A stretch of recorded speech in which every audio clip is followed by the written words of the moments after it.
పెట్టిన వారిపై చర్యలు తీసుకోవాల్సిందే. ఎదుటివారిని అపఖ్యాతి పాలు చేసే కిరాయి మోకలపై కఠినంగా ఉండాలి. సామాజిక మాధ్యమాలు అసభ్య అభ్యంతరకర పోస్టులు పెడుతున్న ఉద్యమకారులపై పోలీసులు కేసులు పెట్టడాన్ని నిలువరించాలంటూ పాత్రికేయుడు వైకాపా ప్రభుత్వంలో అధికార భాషా సంఘం అధ్యక్షుడు వ్యవహరించిన పోలా విజయబాబు వ్యాజ్యం వేయడం వెనుక రాజకీయ దురుద్దేశం ఉందని హైకోర్టు స్పష్టం చేసింది. ఆ వ్యాజ్యాన్ని కొట్టేస్తూ ఖర్చుల కింద విజయబాబుకి 50,000 చెల్లించాలని ఆదేశించింది. సోషల్ మీడియా వేదికగా అవతల వ్యక్తులపై చేస్తున్న వ్యవస్థీకృత విషప్రచార దాడులు తీవ్ర నష్టం కలిగిస్తాయింది. దూషణలతో కూడిన అసభ్య పోస్టులు పెట్టేవారిని సామాజిక మాధ్యమం ఉద్యమకారులను చెప్పలేమంది. నచ్చినట్టు ఇష్టానుసారంగా మాట్లాడే వ్యక్తులకు సోషల్ మీడియా వేదికలు ఎలాంటి రక్షణ ఇవ్వలేదు అంది.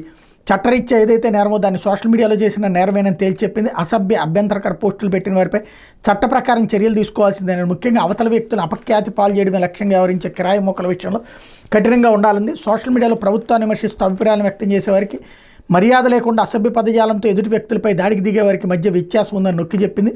సోషల్ మీడియాను దుర్వినియోగం చేసి కుల మత సమూహాల మధ్య విద్వేషాలు రేకెత్తించి సమాజంలో అశాంతిని కలిగించే అవకాశం లేకపోలేదని హైకోర్టు వ్యాఖ్యానించింది. సమాజంలోని అట్టడుగు ఆర్థికంగా బలైన వర్గాలకు చెందిన వ్యక్తుల హక్కులను కాపాడేందుకు పిటిషనర్ ఈ బిల్లు దాఖలు చేయలేదండి. సామాజిక మాధ్యమాల్లో పోస్టులు పెట్టిన ఉద్యమకారుల హక్కుల కోసం వ్యాజ్యాన్ని దాఖలు చేశారని తెలిపింది. ఉద్యమకారులు బలహీన వర్గం అని కానీ ఆర్థికంగా వెనుకబడిన వర్గం అని కానీ చెప్పలేమంది.